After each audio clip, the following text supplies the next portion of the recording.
ciertas cosas en particular y o hacen preguntas. Hay personas que se hacen muchas preguntas, por eso usted ve, y yo soy muy respetuosa. Hay personas que dicen, bueno, mucho se dice por ahí, una buena amistad hay que estar hablando las cosas claras. No necesariamente. O sea, vamos a ser realistas. Una amistad tiene que hablar de cosas claras, pero eso incluye el respeto, la prudencia, la obediencia a Dios. Si Dios no te dice que efectúes una acción o que yo te dé una información, o sea, no es que se trata de egoísmo, es que tenemos que siempre reconocer que siempre va a haber personas que en el aspecto del intelecto va a saber más que nosotros, ¿me está entendiendo? Y tenemos que reconocerlo. Entonces también, igual manera, tenemos que reconocer cuando una persona tiene unas limitaciones. Esto es de humanos, esto no estamos hablando para herir o no, no, es que esto es de humanos. Aquí no hay nadie con superpoderes, ninguno, me incluye, no, nadie, no tenemos superpoderes. El único poderoso es Dios. Entonces tenemos que reconocer nuestras debilidades y fortalezas y también cuidar a las personas en nuestro entorno, sea que a usted le toque dar clase de niños, clase de jóvenes, clase de mujeres, no sé.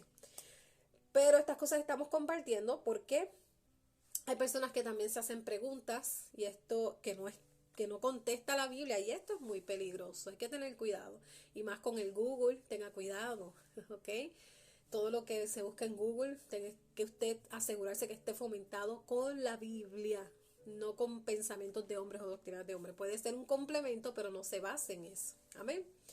Paso número 2, para ya ir avanzando. Medir las diferencias que nos permiten pasar directamente del significado de las palabras en su contexto a lo que éstas significan en el nuestro. Por ejemplo, si estamos estudiando un pasaje en el Antiguo Testamento, tenemos que asegurarnos también de identificar aquellas diferencias teológicas importantes que surgen como resultado de la vida y obra, en este caso pongo ejemplo a nuestro Señor Jesucristo.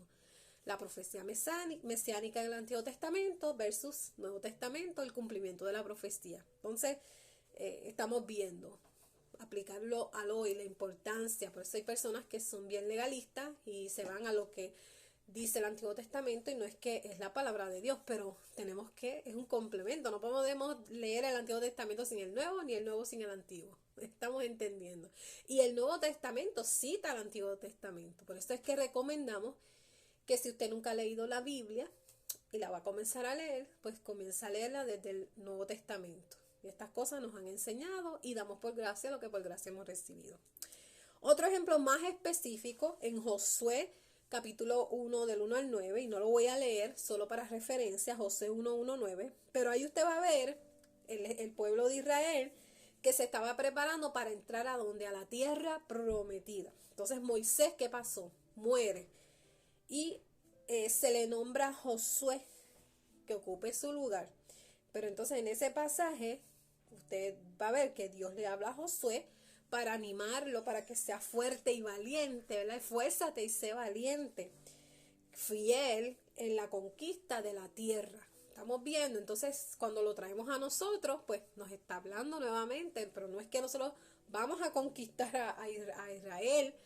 Voy a leerles, ahí vienen las diferencias, que de eso se trata este segundo paso. Por ejemplo, que nosotros, ya lo acabo de decir, me adelanté, no vamos a entrar en la tierra prometida a conquistarla, literalmente hablando. Estamos bien, usted era claro, pastor, eso lo sabemos, pero hay personas que cuando enseñan o predican no tienen el cuidado en la necesidad de donde se está dirigiendo, y por eso es que estamos viendo este proceso interpretativo antes de predicaciones positivas.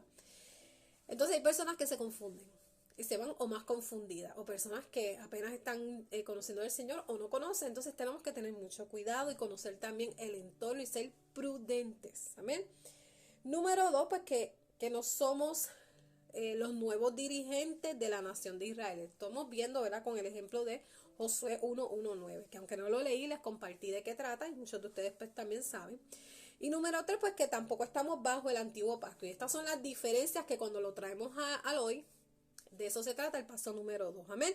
Entre otros tantos ejemplos, ¿verdad?, que les puedo compartir y dar, pero que les doy como breve ejemplo, y les voy a dar otro ejemplo, ¿verdad? Si fueras a predicar sobre un pasaje de la carta, por ejemplo, de Pablo a los como la de Pablo a los filipenses, perdón, hay que preguntarse lo siguiente. Número uno, ¿cuáles serían algunas semejanzas y diferencias entre los filipenses del primer siglo y nosotros? Fíjese.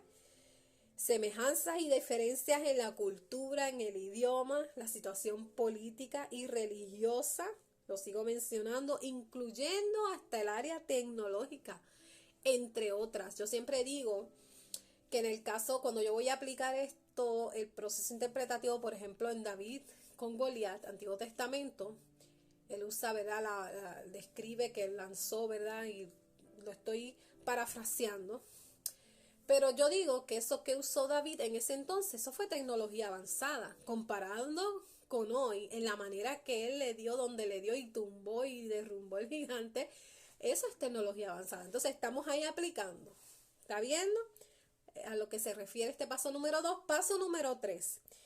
Este es el principio o el paso más desafiante porque dentro del proceso interpretativo hablando, ¿verdad? Porque en el aspecto teológico significa que nos tenemos que adentrar en el texto que hemos identificado, volviendo al paso número 1, y de nuevo no es crear el significado, sino descubrir lo que el autor quiso decir específicamente de parte de Dios, pues Dios habla de manera que específica.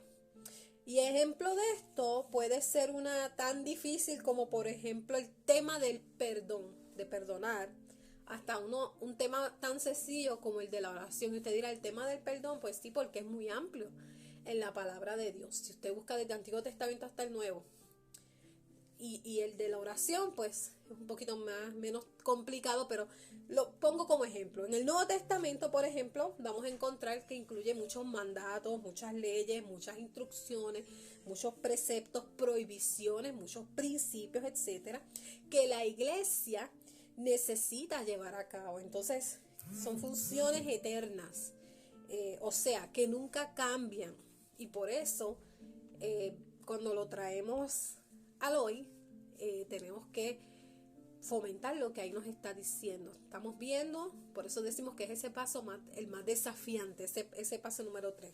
Y el último paso es comprender el texto en nuestro entorno, o sea, cómo deberíamos usted y yo, nosotros los cristianos, aplicar ese principio teológico que nos está hablando el texto, que nosotros hemos estamos estudiando, que en este caso yo les he compartido varios, con el de Judas, Josué, etcétera. Amén.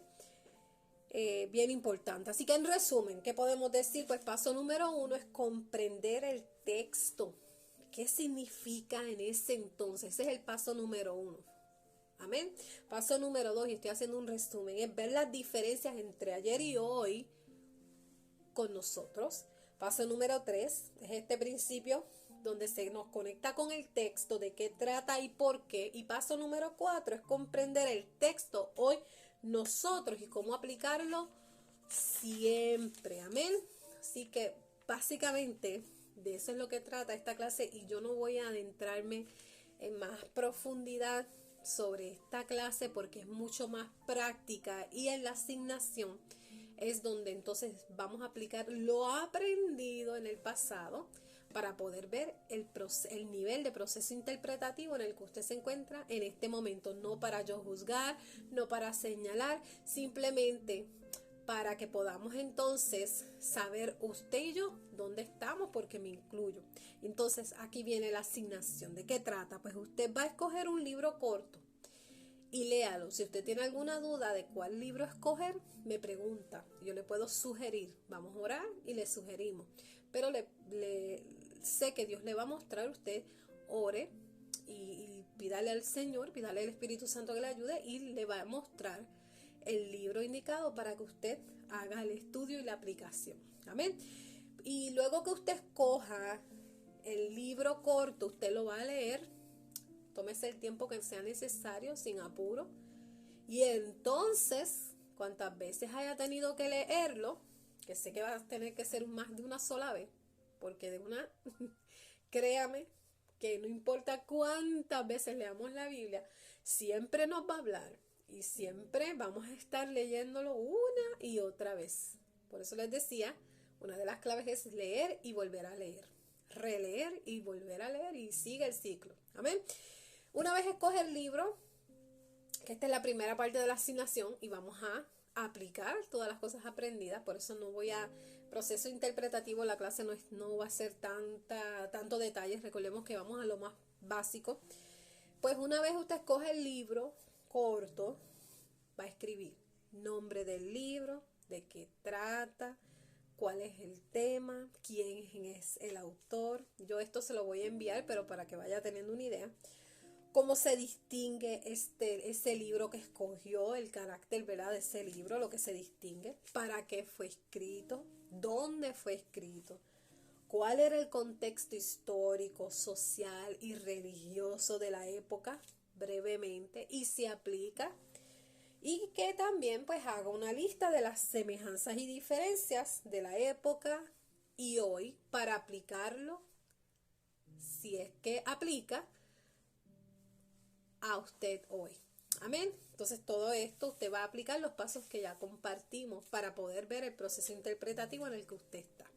Segunda parte de la asignación, usted va a leer Romanos 12 desde los versículos 9 al 18 y va a hacer una lista de los mandamientos que usted encuentre ahí y las formas de cómo deberíamos cumplir esos mandamientos la iglesia actual. Amén. Y esa va a ser la asignación. Entonces de esa manera vamos a ver, usted va a ir a aplicar y usted se va a dar cuenta, sin yo decirle nada, en el proceso en el que usted está, a nivel de interpretación. ¿Se fija? Así que, ¿qué vimos hoy? Pues vimos una breve introducción de la importancia del por qué tenemos que cuidar la interpretación bíblica. Definimos lo que es el proceso interpretativo y vimos unos pasos, 4 pasos importantes cuando estudiamos la palabra, los textos, los párrafos, los versículos, y cómo aplicarlo. Amén. Así que en conclusión, ¿por qué fue importante que tocáramos esta clase? Para no leer la palabra de Dios de una manera aislada, a nuestra manera, a nuestra conveniencia, ¿verdad? Sino que entendamos el trasfondo del por qué fue escrita por el autor, ¿verdad? Como la entregó Dios a los hombres que fueron inspirados, para que así podamos estar capacitados y podamos discernir el significado correcto. Ahí está la clave de la cual muchos se preguntan, ¿cómo yo puedo no ser engañada o engañado y poder diferenciar? Pues la verdad está en la Biblia. Entonces, escudriñándola es que podemos venir al conocimiento. Así que pedid y se os dará, dice la palabra del Señor, y nos enseña y nos invita y nos exhorta y nos advierte por muchas razones poderosas, porque por falta de conocimiento perece su pueblo. No dice perecen las personas, dice perece su pueblo. Fíjese, su pueblo. Así que por eso, por esta razón, pidamos al Señor conocimiento pleno de la palabra del Señor. Vamos a orar para cerrar esta clase. Le doy gracias a Dios por la oportunidad que me permite, y nuevamente, brevemente, bien específica y con el propósito de que usted aplique lo aprendido. Amantísimo Padre, Hijo, Espíritu Santo, gracias te doy por la oportunidad nuevamente, gracias por cada hermano, y pedimos, Padre Santo, que tú a través de tu Santo Espíritu los ayudes en las asignaciones, Señor, a aplicar lo aprendido a través de tu palabra, Señor, que seas tú obrando nuevamente, Señor, y gracias a ti toda la gloria y la honra por siempre y para siempre. Amén. Dios les bendiga y nos estaremos viendo Dios primero en la próxima clase, el próximo lunes, predicación expositiva. Dios les bendiga y abrazo grande.